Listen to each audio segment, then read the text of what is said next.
지금 이 순간에도 누군가는 가슴이 답답해 잠에서 깼을 것입니다.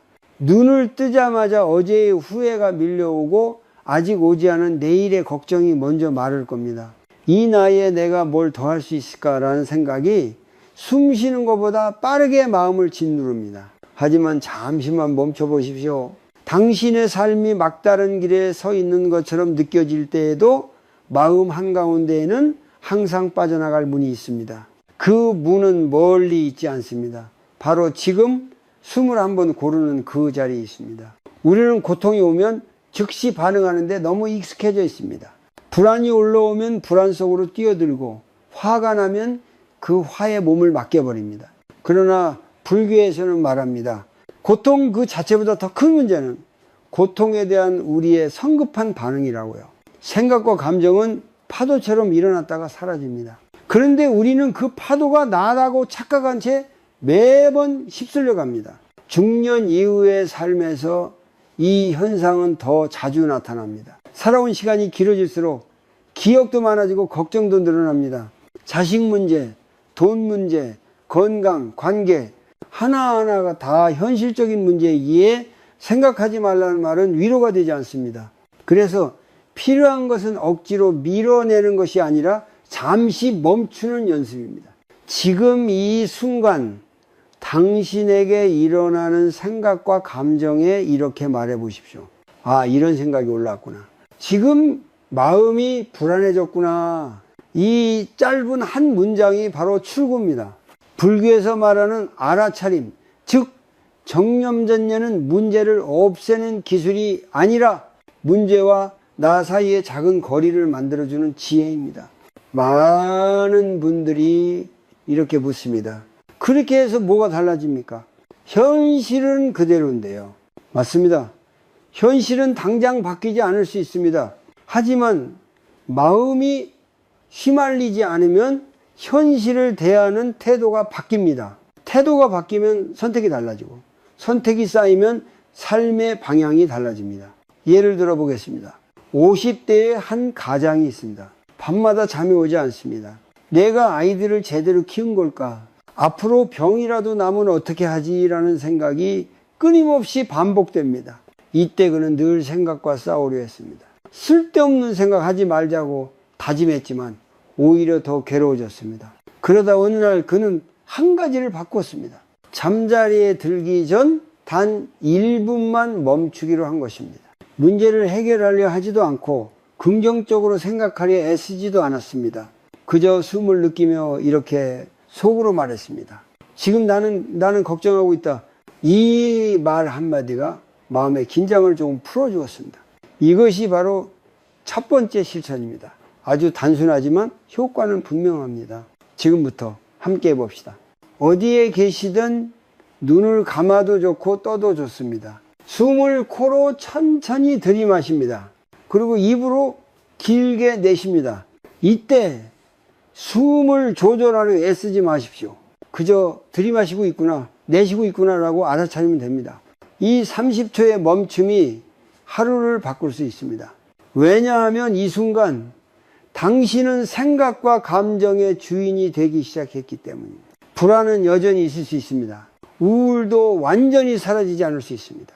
그러나 당신은 더 이상 그것에 끌려다니지 않습니다. 부처님께서는 말씀하셨습니다.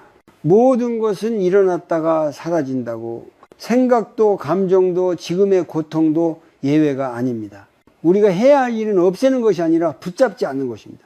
오늘 이 파트에서 꼭 기억하셨으면 합니다. 당신의 인생이 무거워진 이유는 당신이 약해서가 아닙니다. 너무 오래 너무 성실하게 버텨왔기 때문입니다. 이제는 조금 쉬어도 됩니다. 멈추고 숨을 고르고 지금 이 순간으로 돌아오는 것, 그것이 남은 삶을 위한 첫 번째 문입니다. 다음 파트에서는 왜 나이가 들수록 생각이 더 많아지고 괴로워지는지, 그리고 그 생각을 지혜로 바꾸는 방법에 대해 이야기해 보겠습니다. 나이가 들수록 마음이 조용해질 거라 기대했던 분들이 많을 것입니다. 하지만 현실은 다릅니다. 하루가 갈수록 생각은 더 많아지고 밤이 깊어질수록 마음은 더 분주해집니다. 왜 나는 이렇게 생각이 많아졌을까?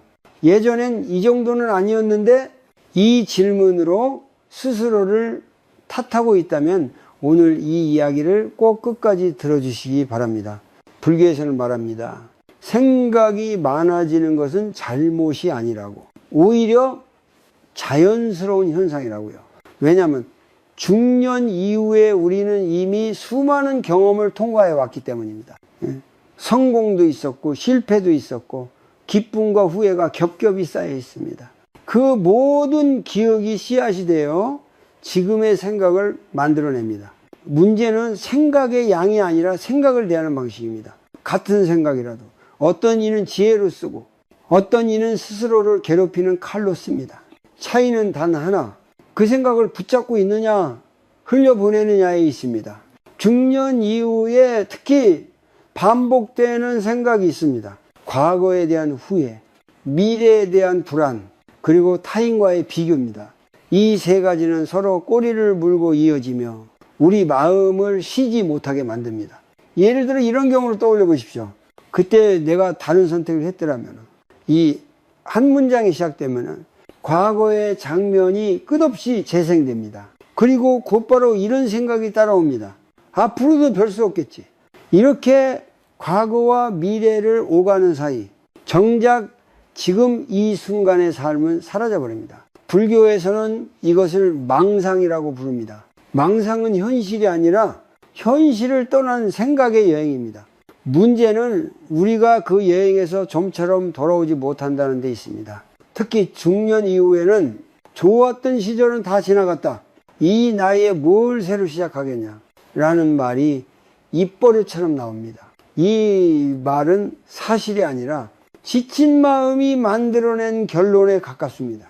반대로 같은 나이에도 삶을 더 단단하게 살아가는 사람들이 있습니다. 그들은 과거를 부정하지도 않고 미래를 과도하게 걱정하지도 않습니다. 대신 이렇게 생각합니다. 지금의 나에게 가능한 것을 해보자. 이 태도가 삶의 결을 바꿉니다. 그 차이는 어디서 생길까요? 바로 생각을 알아차리는 힘에서 생깁니다. 생각이 올라올 때 그 생각과 하나가 되지 않고 한 발짝 떨어져 바라볼 수 있는 힘입니다. 이 힘이 없는 상태에서는 생각이 곧 나가됩니다. 나는 실패한 사람이다. 나는 쓸모없어지고 있다. 이렇게 생각하는 순간 그 말이 곧 정체성이 됩니다. 그래서 더 괴롭습니다. 하지만 이렇게 바꿔 말해 보십시오. 실패에 대한 생각이 올라왔다. 쓸모없다는 느낌이 스쳐갔다. 이 두 문장은 전혀 다른 세계를 만듭니다. 하나는 나를 가두고 다른 하나는 나를 지켜줍니다. 이제 아주 간단한 실천을 하나 소개하겠습니다. 오늘 하루 생각이 반복된다고 느껴질 때마다 이 속으로 이렇게 말해 보십시오. 지금 내 마음이 과거로 가고 있구나. 혹은 지금 내 마음이 미래로 달아나고 있구나. 이것만으로도 충분합니다. 해결하려 하지 마십시오. 긍정적으로 바꾸려 애쓰지도 마십시오. 그저 위치를 확인하는 것입니다.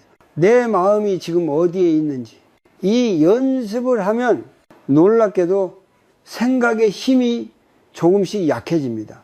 왜냐하면 생각은 알아차려지는 순간 더 이상 주인이 될 수 없기 때문입니다.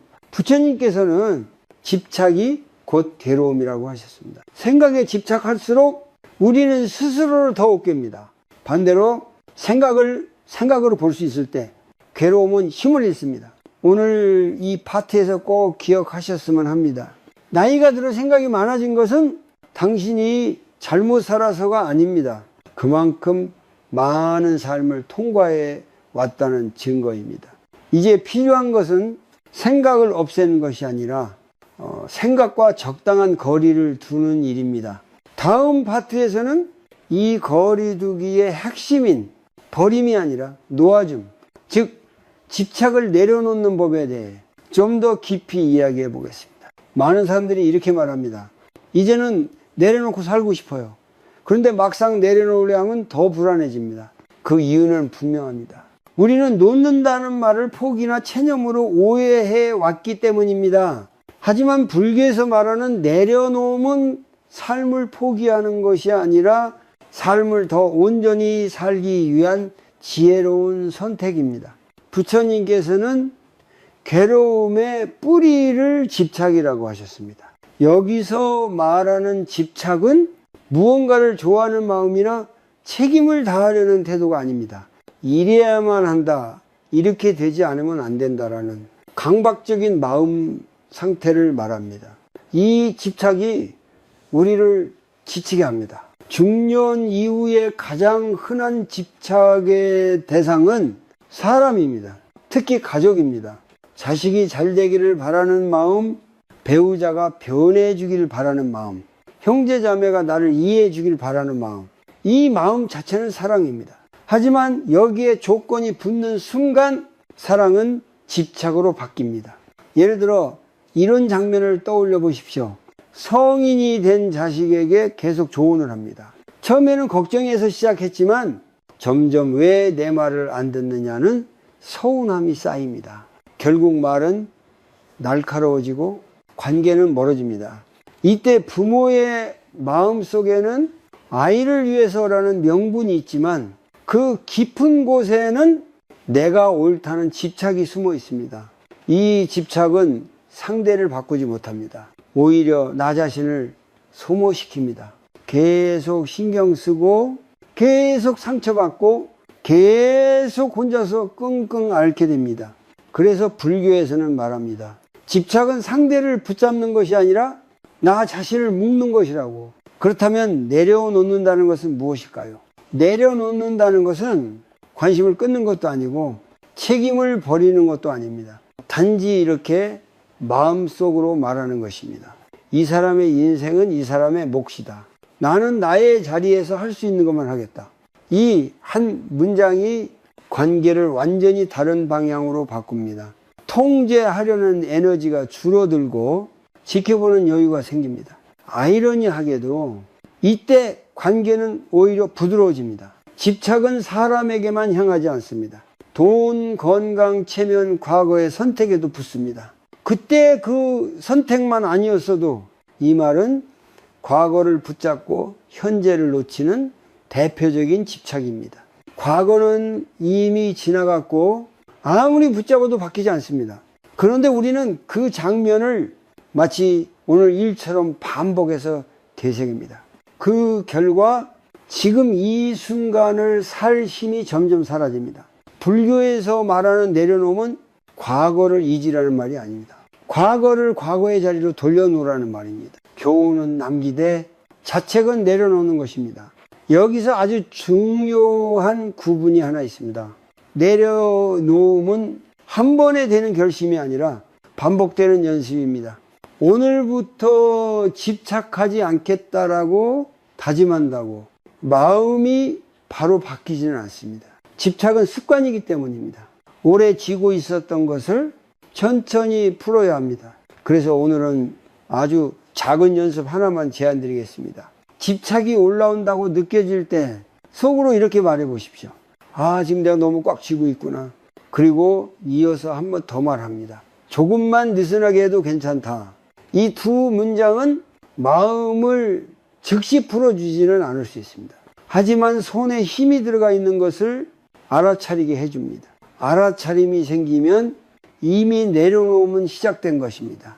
부처님께서는 모든 것은 인연 따라 왔다가 인연 따라 간다고 하셨습니다. 사람도 상황도 내 마음의 상태도 그렇습니다. 붙잡아 두려워할수록 괴롭고 흘려보낼수록 가벼워집니다. 오늘 이 파트에서 꼭 한 가지만 기억하셨으면 합니다. 내려놓는다고 해서 당신의 삶이 무너지는 일은 없습니다. 오히려 그때부터 삶은 다시 숨을 쉬기 시작합니다. 다음 파트에서는 이 내려놓음의 힘을 더 단단하게 만들어주는 마음의 근육, 즉 나이가 들수록 반드시 길러야 할 내면의 힘에 대해 이야기해 보겠습니다. 우리는 몸이 약해지면 자연스럽게 운동을 떠올립니다. 근육이 줄어들면 걷기를 하고 관절이 아프면 스트레칭을 합니다. 그런데 마음이 약해질 때는 어떨까요? 대부분의 사람들은 참아야지 버텨야지라고 말합니다. 하지만 마음에도 근육이 필요하다는 사실을 우리는 너무 늦게 배웁니다. 나이가 들수록 인생은 예측하기 어려워집니다. 어제까지 괜찮았던 몸이 갑자기 아프고 잘 지내던 사람이 어느 날 멀어지며 계획했던 일이 한순간에 무너질 수도 있습니다. 불교에서는 이것을 무상무랑이라고 부릅니다. 모든 것은 변하고 그 어떤 것도 고정되어 있지 않다는 진실입니다. 문제는 무상이 아닙니다. 무상은 누구에게나 동일하게 찾아옵니다. 문제는 무상을 대하는 우리의 마음입니다. 마음에 근육이 없는 상태에서는 작은 변화에도 쉽게 무너집니다. 왜 하필 나에게 이런 일이, 이 생각이 시작되면 마음은 끝없이 가라앉습니다. 반대로 마음에 근육이 있는 사람은 다릅니다. 그들도 아프고 서운하고 두렵습니다. 하지만 그 감정 속에 빠져들지 않습니다. 아, 이런 일이 왔구나. 지금은 이런 시기를 지나고 있구나. 이 한 발짝의 거리가 마음을 지켜줍니다. 중년 이후에 마음의 근육이 더 중요한 이유가 있습니다. 젊을 때는 회복할 수 있는 시간과 기회가 많습니다. 하지만 나이가 들수록 회복에는 더 많은 에너지가 필요합니다. 그래서 한번 무너지면 오래 흔들리게 됩니다. 이때 필요한 것이 바로 그러려니 하는 힘입니다. 그러려니 한다는 말은 체념이나 무기력이 아닙니다. 아무것도 안 해도 된다는 뜻도 아닙니다. 그러려니 한다는 것은 현실을 부정하지 않고 현실과 싸우지 않겠다는 선택입니다. 싸우지 않으면 에너지가 남습니다. 그 에너지로 다음 한 걸음을 내디딜 수 있습니다.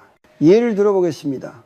건강검진 결과가 좋지 않다는 말을 들었을 때 마음의 근육이 약하면 곧바로 최악의 시나리오로 달려갑니다. 이제 다 끝난 것 아닐까? 가족에게 짐이 되면 어쩌지? 하지만 마음의 근육이 있는 사람은 이렇게 반응합니다. 지금은 결과를 받아들이는 순간이다. 지금 할 수 있는 한 가지만 해보자. 이 차이는 생각의 크기가 아니라 태도의 차이입니다.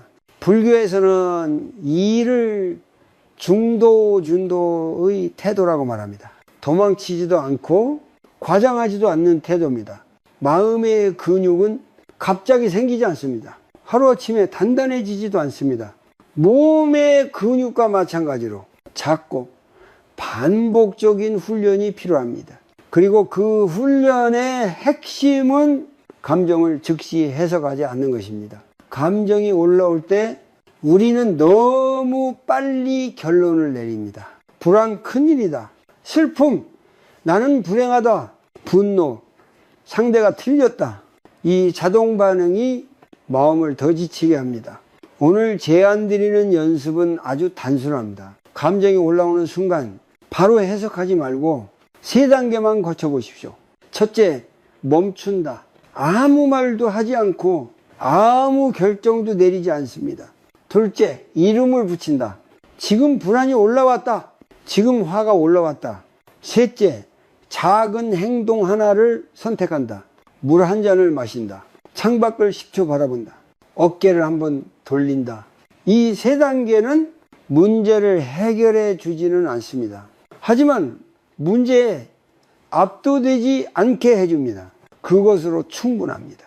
부처님께서는 고통은 피할 수 없지만 고통 위에 괴로움을 쌓지 말라고 하셨습니다. 마음의 근육이란 고통 위에 괴로움을 덧붙이지 않는 힘입니다. 오늘 이 파트에서 꼭 마음에 담아두셨으면 합니다. 당신이 지금 흔들리고 있다면 그것은 약해서가 아닙니다.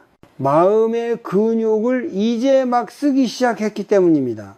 쓰면 쓸수록 조금씩 단단해질 것입니다. 다음 파트에서는 이 마음의 근육이 사람을 어떻게 바꾸는지, 특히 나이가 들수록 품격 있는 어른과 고집스러운 어른을 가르는 결정적인 차이에 대해 이야기해 보겠습니다.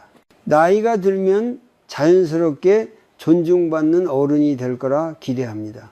하지만 현실은 그렇지 않은 경우도 많습니다. 어떤 이는 나이가 들수록 말이 부드러워지고 어떤 이는 나이가 들수록 말이 날카로워집니다. 같은 세월을 살았는데 왜 이렇게 다른 모습이 될까요? 그 차이는 나이가 아니라 태도에서 시작됩니다. 불교에서는 사람의 품격을 겉모습이나 지위로 판단하지 않습니다. 어떤 상황에서도 마음을 잃지 않는가, 타인 앞에서 자신의 감정을 알아차릴 수 있는가, 이것이 진짜 어른의 기준입니다. 그래서 나이가 들수록 마음의 태도는 더 중요해집니다. 중년 이후에 가장 쉽게 빠지는 함정이 있습니다. 바로 내가 다 겪어봤다는 생각입니다. 이 생각은 경험에서 나온 것처럼 보이지만 사실은 마음을 굳게 만드는 씨앗이 되기 쉽습니다. 경험이 많다는 것은 지혜가 될 수도 있지만 동시에 고집이 될 수도 있습니다. 예를 들어 이런 장면을 떠올려 보십시오. 자식이 자신의 선택을 이야기합니다. 부모의 생각과는 다릅니다. 그 순간 마음속에서 이런 말이 올라옵니다. 내가 너만 했을 때는 말이야. 이 말은 조언처럼 들리지만 자식에게는 평가나 통제로 느껴질 수 있습니다. 그 결과 대화는 닫히고 마음의 거리는 멀어집니다. 이때 부모의 마음은 나쁜 것이 아닙니다. 걱정이고 사랑입니다. 하지만 사랑도 형식이 있습니다. 형식이 맞지 않으면 상처가 됩니다. 불교에서 말하는 자비는 상대를 내 기준에 맞추는 것이 아니라 상대의 자리에서 이해하려는 마음입니다. 품격 있는 어른은 자신의 말이 어떤 에너지로 나가는지를 살핍니다. 말하기 전에 이 말이 필요한가? 지금 이 말이 상대를 살리는가를 잠시 멈춰 생각합니다. 이 멈춤이 바로 앞서 이야기한 마음의 근육이 작동하는 순간입니다. 반대로 고집스러운 어른은 감정이 먼저 나옵니다. 서운함이 말이 되고 분노가 충고의 옷을 입습니다. 본인은 옳은 말을 했다고 느끼지만 관계는 점점 메말라 갑니다. 이때 마음속에는 알아차림이 없습니다. 그래서 같은 실수를 반복합니다. 불교에서는 이 일을 무명무미라 부릅니다. 모르는 것이 아니라 자신의 상태를 보지 못하는 상태입니다. 무명에서 벗어나는 길은 특별한 공부가 아니라 일상 속 작은 자각입니다. 여기서 아주 실천적인 질문 하나를 드리겠습니다. 누군가에게 말을 하려는 순간 속으로 이 질문을 던져보십시오. 지금 나는 이해받고 싶은가? 아니면 이해해주고 싶은가? 이 질문은 말의 방향을 바꿔줍니다. 이해받고 싶은 마음에서 나오는 말은 대개 날이 서 있습니다. 이해해주고 싶은 마음에서 나오는 말은 톤이 달라집니다. 같은 내용이라도 상대의 마음에 닿는 방식이 완전히 달라집니다. 품격 있는 노년은 완벽해서 만들어지는 것이 아닙니다. 실수하지 않아서도 아닙니다. 실수한 뒤에 자신을 돌아볼 수 있는가, 그 자리에서 다시 부드러워질 수 있는가, 여기에 달려 있습니다. 또 하나 중요한 점이 있습니다. 나이가 들수록 자신의 변화를 인정하기 어려워진다는 것입니다. 기억력이 예전 같지 않고 판단이 느려질 수 있습니다. 이것은 실패가 아니라 자연스러운 변화입니다. 이 변화를 부정하면 마음은 더 경직됩니다. 받아들이면 마음은 한결 유연해집니다. 불교에서 말하는 수용은 포기가 아닙니다. 현실을 있는 그대로 인정하는 용기입니다. 지금의 나도 괜찮다. 이 한 문장이 어른의 품격을 지켜줍니다. 오늘 제안드리는 작은 연습이 있습니다. 오늘 하루 동안 누군가의 말이 마음에 걸릴 때 즉시 반응하지 말고 3번만 숨을 쉬어 보십시오. 그리고 이렇게 속으로 말합니다. 지금 내 마음이 흔들렸다. 이 짧은 멈춤이 말의 칼날을 무디게 합니다. 그 결과 관계는 조금 더 오래 갑니다. 오늘 이 파트에서 꼭 기억하셨으면 합니다. 나이가 들수록 중요한 것은 오름이 아니라 온기입니다. 당신이 지닌 경험은 누군가를 누르기 위한 무기가 아니라 누군가를 안아주기 위한 품입니다. 다음 파트에서는 이 온기를 가장 쉽게 만드는 3가지 마음의 습관, 즉 기대, 비교, 통제가 가정과 관계에서 어떻게 고통을 만드는지, 그리고 그것을 내려놓는 방법에 대해 이야기해 보겠습니다. 가족과의 관계에서 가장 많이 상처받는 순간은 사실 큰 사건이 아니라 아주 사소한 기대에서 시작됩니다. 이 정도는 알아주겠지. 이만큼 했으면 달라져야 하지 않나. 이 마음이 반복될수록 관계는 점점 무거워집니다. 이 불교에서는 이것을 기대에서 비롯된 고구라고 봅니다. 이제는 희망처럼 보이지만 상대가 그 기대를 채워주지 못하는 순간 실망과 원망으로 바뀝니다. 특히 중년 이후에는 가족에게 거는 기대가 더 커지기 쉽습니다. 왜냐하면 우리는 이미 많은 것을 해 주었다고 느끼기 때문입니다. 부모는 자식에게 기대합니다. 내 마음을 알아주길, 내 말이 맞다는 걸 인정해 주길. 배우자는 서로에게 기대합니다. 이 나이가 되면 좀 달라질 줄 알았는데 이 기대가 충족되지 않을 때 우리는 쉽게 비교와 통제로 넘어갑니다. 비교는 마음을 가장 빠르게 황폐하게 만드는 습관입니다. 누구네 자식은 안 그런데 다른 집 남편은 저렇지 않다는데, 이 비교는 상대를 바꾸기보다 내 마음을 더 외롭게 만듭니다. 비교하는 순간 우리는 이미 현재 관계를 떠나 있습니다. 통제는 비교 다음에 옵니다. 내가 도와주는 건데 네가 잘 되라고 하는 말이야. 이 말 뒤에는 상대를 내 기준 안에 두려는 마음이 숨어 있습니다. 불교에서는 이를 집착의 또 다른 얼굴이라고 말합니다. 사랑이라는 이름으로 포장되었지만 결과는 서로의 숨을 막히게 합니다. 예를 들어 보겠습니다. 자식의 진로 선택이 마음에 들지 않을 때 부모는 조언을 넘어 간섭하게 됩니다. 처음에는 대화였지만 어느 순간부터는 지시가 됩니다. 자식은 말이 줄어들고 부모는 더 답답해집니다. 이 악순환 속에서 서로는 서로를 이해하지 못한 채 멀어집니다. 이때 불교적 관점에서 가장 중요한 전환점은 이 사람의 삶은 이 사람의 인연이다라는 자각입니다.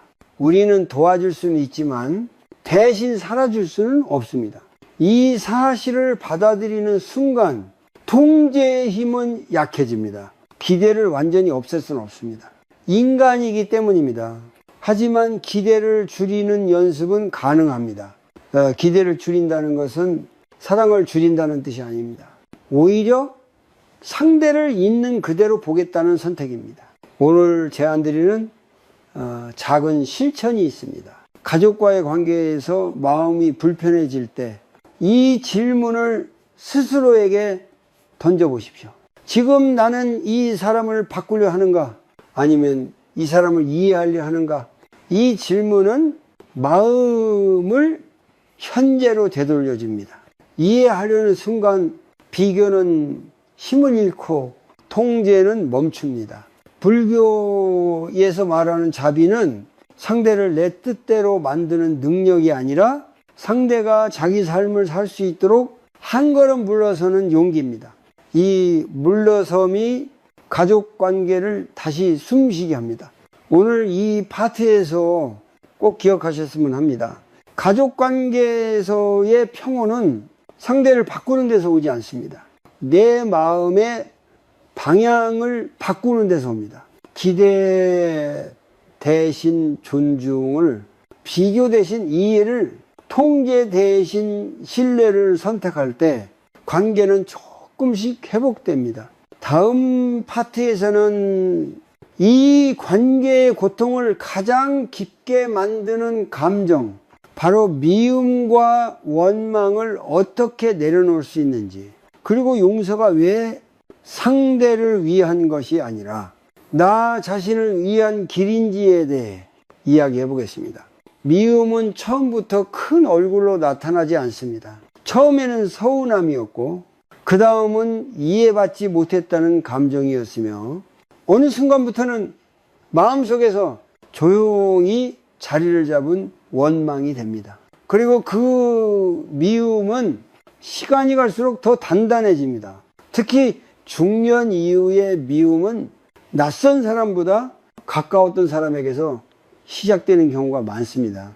형제, 오랜 친구, 배우자, 자식, 가까웠기 때문에 더 기대했고 기대했기 때문에 더 깊이 상처받았습니다. 그래서 미움은 쉽게 사라지지 않습니다. 불교에서는 말합니다.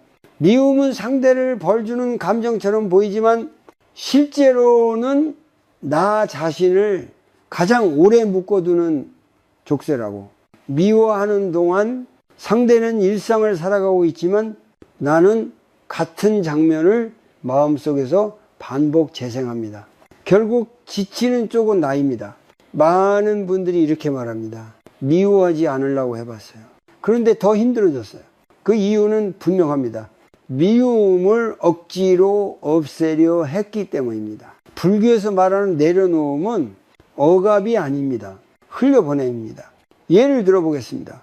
오래 알고 지낸 친구에게 큰 실망을 했다고 가정해 봅시다. 그 이후로 그 사람의 말과 행동이 계속 마음에 걸립니다. 머릿속에서는 어떻게 나한테 그럴 수 있지라는 말이 하루에도 몇 번씩 떠오릅니다.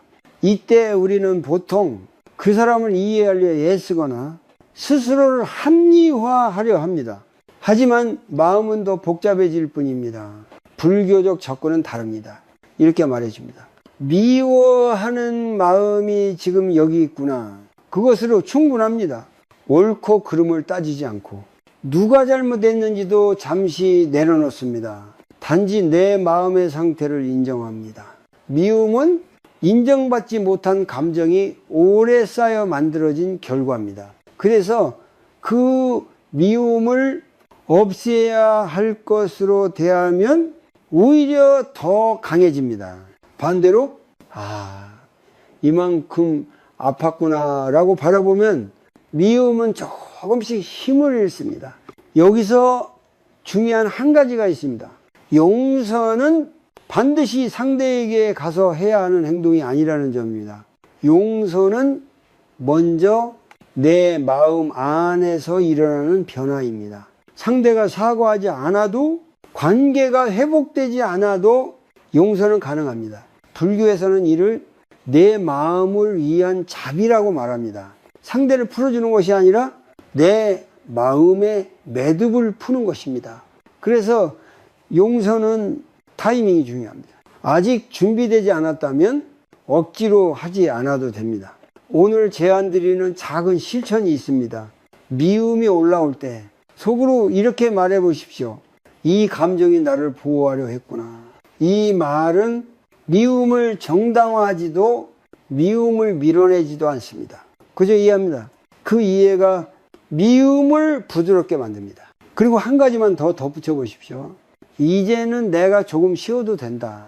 이 문장은 미움에 쓰이던 에너지를 나에게로 되돌려줍니다. 불교에서는 모든 감정도 2년 따라왔다가 2년 따라간다고 말합니다. 미움도 예외가 아닙니다. 붙잡지 않으면 언젠가는 잦아듭니다. 그 시간을 앞당기는 것이 자비이고 지혜입니다. 오늘 이 파트에서 꼭 기억하셨으면 합니다. 미움을 내려놓는다는 것은 상대를 잊는 일이 아닙니다. 나 자신을 다시 돌보는 일입니다. 그 선택이 남은 삶을 훨씬 가볍게 만듭니다. 다음 파트에서는 마음만 돌보는 것이 아니라 몸을 어떻게 돌봐야 마음까지 함께 안정되는지, 즉 몸과 마음이 서로를 살리는 법에 대해 이야기해 보겠습니다. 마음이 불안할 때 우리는 흔히 마음만 다스리려 합니다. 생각을 바꾸고 감정을 정리하려 애씁니다. 하지만 불교에서는 오래전부터 몸과 마음은 둘이 아니라 하나라고 말해왔습니다. 몸이 지치면 마음도 쉽게 무너지고 몸이 편안해지면 마음도 함께 가라앉습니다. 중년 이후에 마음이 자주 흔들리는 이유 중 하나는 몸이 예전 같지 않기 때문입니다. 잠이 얕아지고 조금만 무리해도 회복이 느려집니다. 이때 마음은 이렇게 말합니다. 나만 왜 이렇게 약해졌지? 하지만 이것은 실패가 아니라 자연스러운 변화입니다. 문제는 이 변화를 인정하지 않고 젊을 때의 기준으로 몸을 대할 때 생깁니다. 불교적 관점에서 보면 몸을 혹사하는 것도 몸을 방치하는 것도 둘 다 자비가 아닙니다. 자비는 지금의 몸에 맞게 돌보는 태도입니다. 특히 중요한 것이 먹는 습관입니다. 많은 분들이 스트레스를 음식으로 달래려 합니다. 밤늦게 먹는 간식, 과한 술, 배가 부른데도 계속 먹는 습관, 그 순간에는 위로가 되지만 몸은 더 무거워지고 마음은 더 둔해집니다. 불교에서는 절제를 이 참는 것으로 가르치지 않습니다.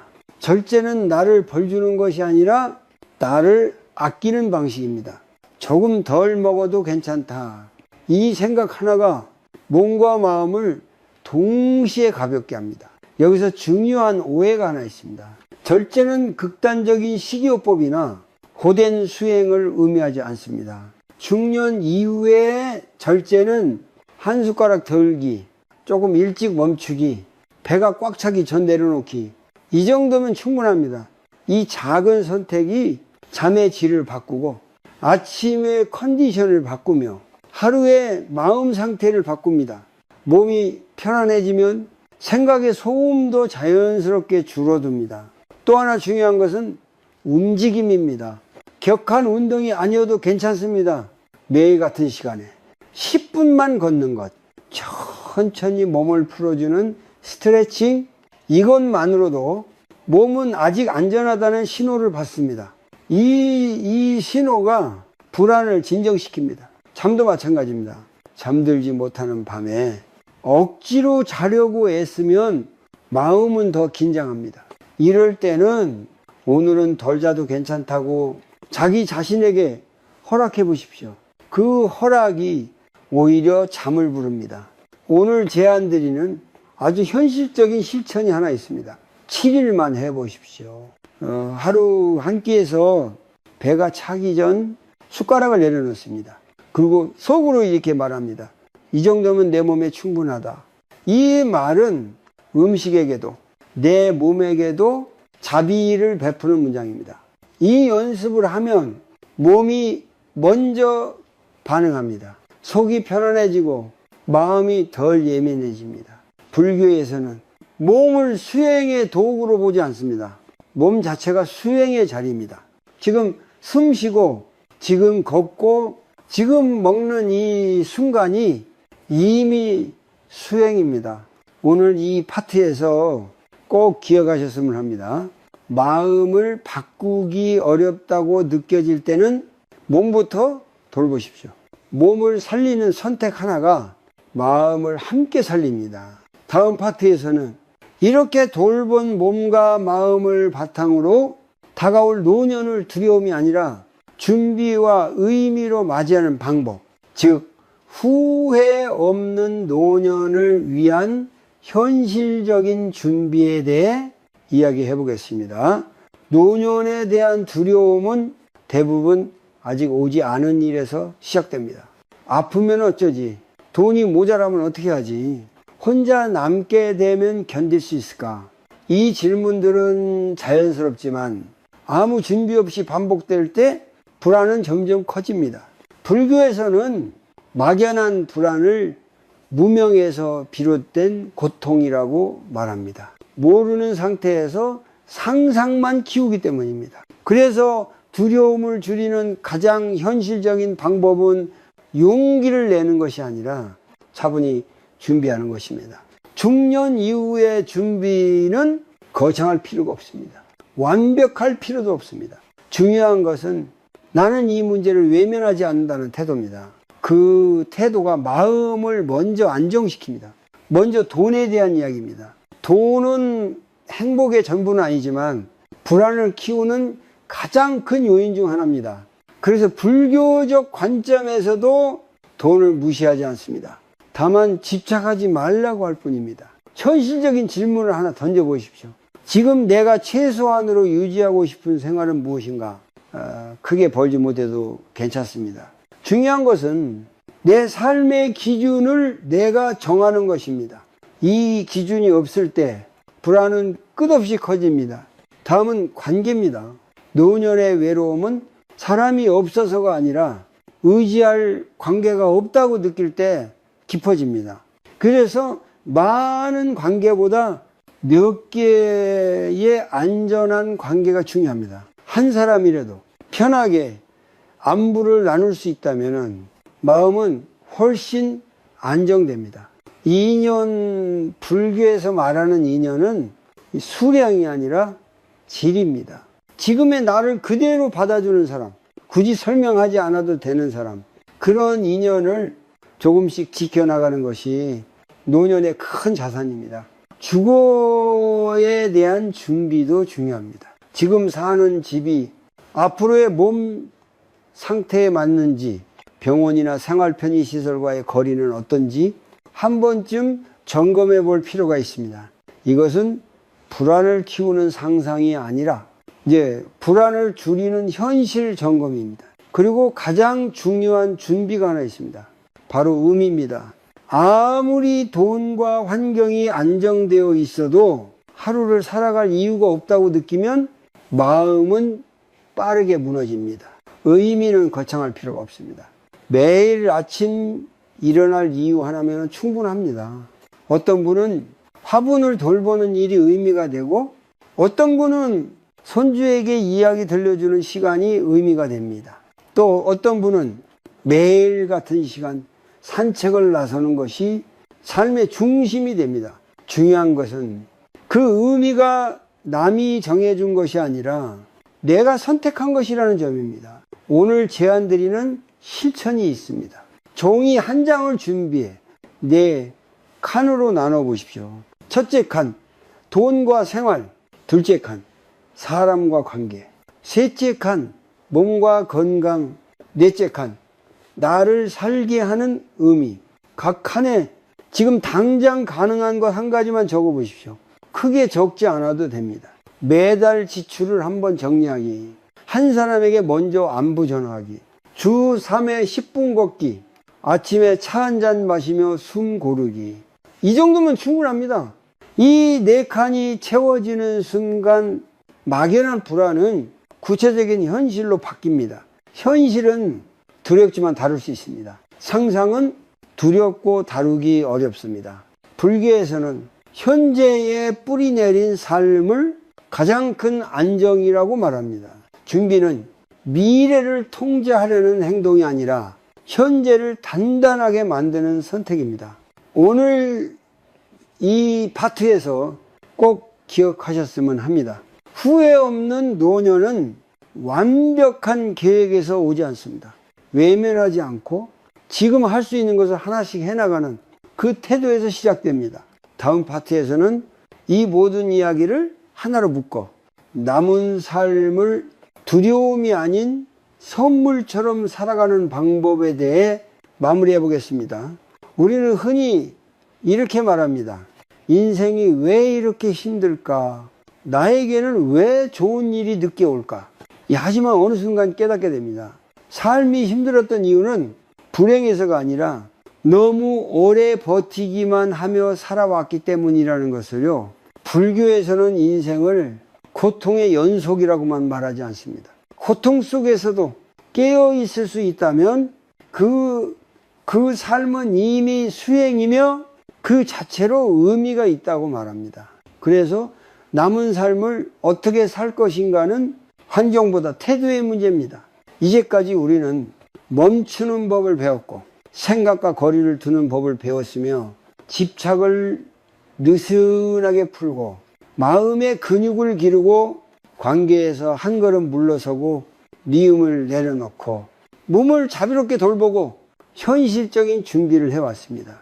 이 모든 것은 하나로 이어집니다. 바로 지금의 삶을 선물처럼 대하는 태도입니다. 선물처럼 산다는 것은 매일이 즐겁다는 뜻이 아닙니다.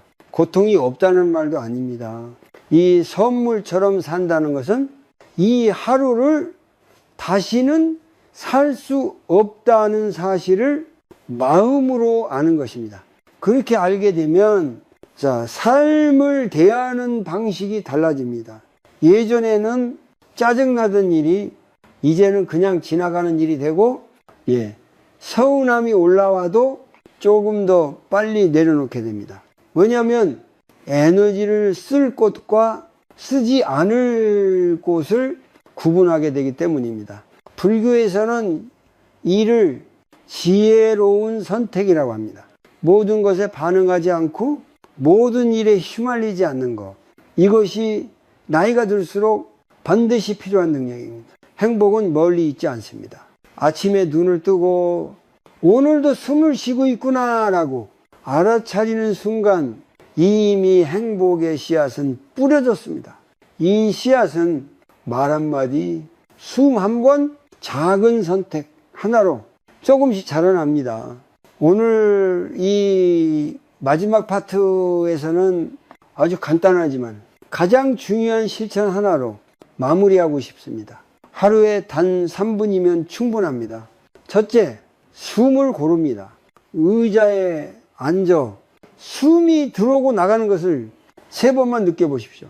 둘째, 마음을 묻습니다. 지금 내가 가장 붙잡고 있는 것은 무엇인가? 답이 바로 나오지 않아도 괜찮습니다. 셋째, 작은 친절 하나를 선택합니다. 나에게 친절해도 좋고 타인에게 친절해도 좋습니다. 따뜻한 차 한 잔, 부드러운 말 한마디면 충분합니다. 이 3가지를 매일 반복하면 삶은 눈에 띄게 달라지지는 않을지 모릅니다. 하지만 분명히 조용히 깊게 변합니다. 그리고 그 변화는 주변 사람들에게도 전해집니다. 그래서 불교에서는 행복은 전염된다고 말합니다. 억지로 퍼뜨리는 것이 아니라 고요한 태도 자체가 주변을 편안하게 만듭니다. 당신이 조금 덜 흔들리면 가족도 덜 흔들립니다. 당신이 조금 부드러워지면 관계도 함께 풀어집니다. 오늘 이 긴 이야기를 끝까지 들으신 당신께 이 말을 꼭 전하고 싶습니다. 지금의 당신은 이미 충분히 잘 살아왔습니다. 앞으로의 삶은 증명해야 할 시간이 아니라 누려도 되는 시간입니다. 인생은 여전히 완벽하지 않을 것입니다. 하지만 그럼에도 불구하고 인생은 여전히 선물입니다. 그 사실을 잊지 않는 한 당신의 노년은 결코 초라하지 않을 것입니다.